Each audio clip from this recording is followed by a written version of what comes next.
নমস্কার বন্ধুরা, সবাই কেমন আছো? আশা করি ভালো আছো। আমিও ভালো আছি। তো চলো আজকে এঁচোড়ের রেসিপি তোমাদের সামনে শেয়ার করব। তো এঁচোড় আমি সেদ্ধ করে নিয়েছি, আদা বাটা, পেঁয়াজ, আলু নিয়েছি, আর কড়াইশুঁটি আর টমেটো। চলো কড়াই বসিয়ে দিয়েছি। কড়াতে তেলও আমি দিয়ে দিলাম, সর্ষের তেল অল্প করে দিলাম। আমি এঁচোড়টা একটুখানি তেলে নেড়ে চেড়ে নেব। তো দেখো বন্ধুরা, তেল গরম হয়ে গেছে আমার। এর মধ্যে এবার এঁচোড়গুলো আমি দিয়ে দেবো।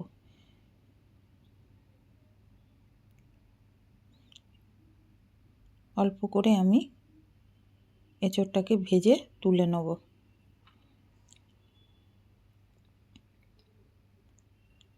আর নতুন পুরনো সব বন্ধুদেরই অনেক অনেক ভালোবাসা। সবাইকে প্রথম থেকে শেষ অবধি দেখার অনুরোধ করলাম। কেউ ভিডিওটা স্কিপ করো না। তো দেখো বন্ধুরা, আমার এঁচোড় ভাজা হয়ে গেছে। এগুলোকে একটু তুলে নেব আমি একটা পাত্রতে।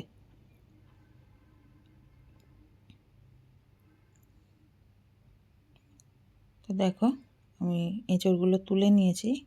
ওই কড়াতে আমি আবার তেল দেবো।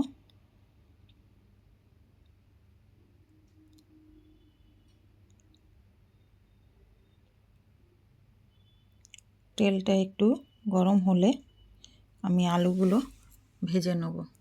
তো দেখো আলুগুলো আমি ভেজে তুলে নেব। এইভাবে একবার এঁচোড় রান্না করে দেখো, মাংসকেও হার মানাবে।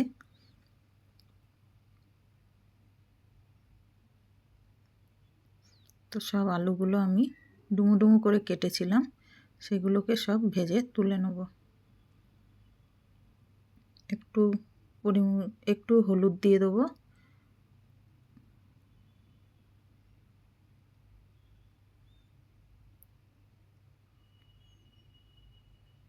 আর সামান্য পরিমাণে লবণ দিয়ে আলুগুলোকে সব ভেজে তুলে নেব।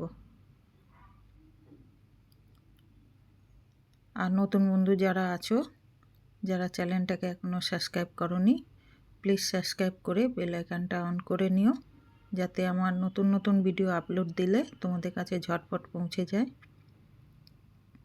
তো দেখো বন্ধুরা, আমার আলুগুলো ভাজা হয়ে গেছে। এগুলোকেও আমি সব তুলে নেব।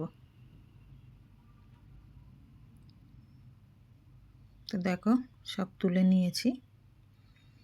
তো এর মধ্যে এবার আমি দুটো তেজপাতা দেবো। আগে আমি চিনিটা দিয়ে দিলাম। চিনিটা তোমরা স্কিপ করতে পারো, কিন্তু আমি দিলাম একটুখানি কালারের জন্য। কালারটা খুব সুন্দর হয় প্রথমে একটু চিনি দিলে। তো দেখো আমি দুটো তেজপাতা দিয়ে দিলাম।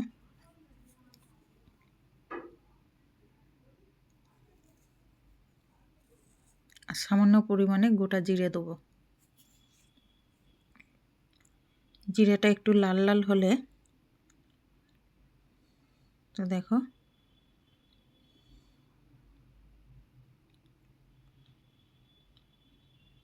জিরেটা আমার লাল লাল হয়ে গেছে, একটু লালচে লালচে মতন। এর মধ্যে যে পেঁয়াজটা আমি অর্ধেকটা বেটে রেখেছিলাম, মানে পুরো গোটা গোটা রাখিনি, ডুমো করে একটুখানি বেটে নিয়েছি শিলনোড়ায়, ওই পেঁয়াজটা আমি দিয়ে ভাজা ভাজা করে নেব।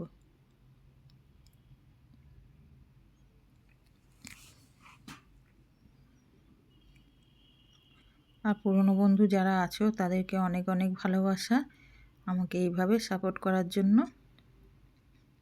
আর নতুন বন্ধুরা কে কোথা থেকে আমার ভিডিওটা দেখছো অবশ্যই কমেন্টের মাধ্যমে আমাকে একটু জানিও।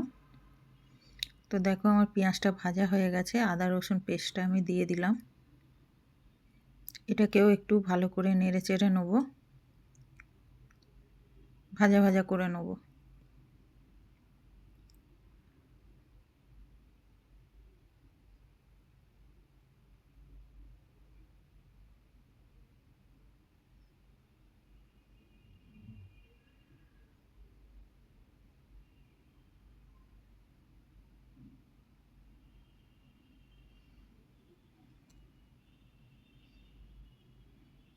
তো দেখো আমার অনেকটা আদা রসুন পেঁয়াজ অনেকটাই ভাজা ভাজা হয়ে গেছে। এর মধ্যে আমি টমেটো, যেটা একটা টমেটো নিয়েছিলাম মাঝারি সাইজের, ওইটাকে আমি দিয়ে দিলাম।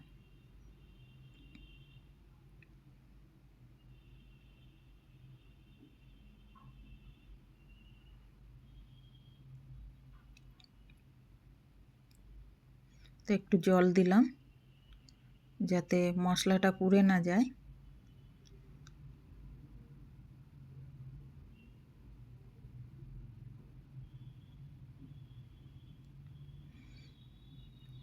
এরপরে বাদবাকি উপকরণগুলো আমি যা যা মশলা লাগবে সেইগুলো আমি এবার দেবো। তো পরিমাণ মতন হলুদ দিলাম,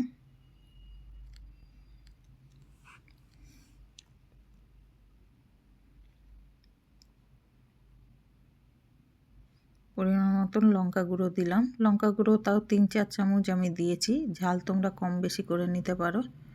তো এইভাবে আমি মশলাটাকে পুরো কষিয়ে নেব।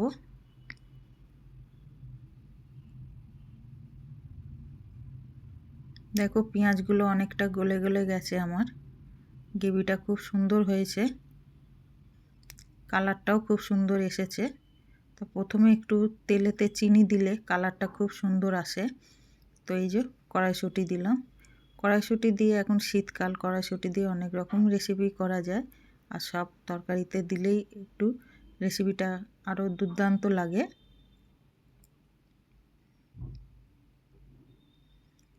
তো ভালো করে আমি মশলাটাকে কষিয়ে নেব।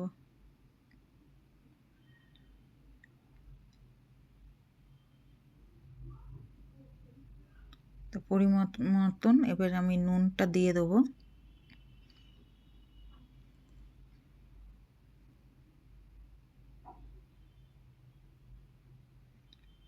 চার চামচের মতন নুন দিলাম আমি।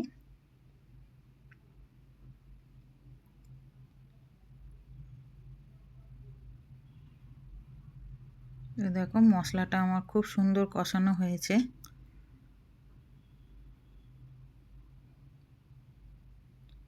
দেখতে পাচ্ছ কালারটা কত সুন্দর এসছে।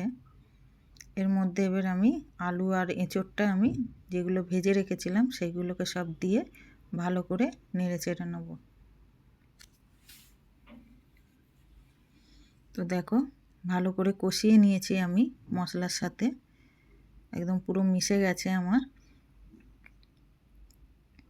এর মধ্যে এবার আমি জল দিয়ে দেবো পরিমাণ মতন। আমি কষা কষাই করব, বেশি ঝোল রাখবো না।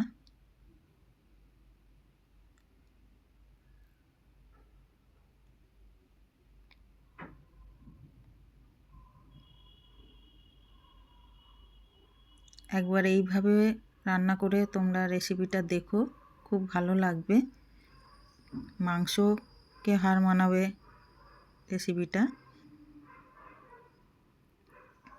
তো দেখো আমার তরকারিটা অনেকটা হয়ে এসছে।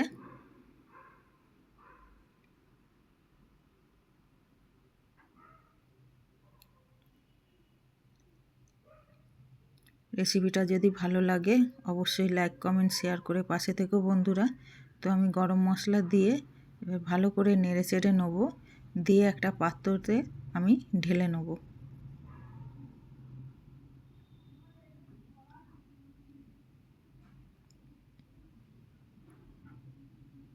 দেখো আমি বেশি ঝোল রাখিনি, একটু কষা কষা মতন রেখেছি। তো দেখো কেমন হয়েছে অবশ্যই কমেন্টে জানিও তোমরা। তো সবাইকে টাটা।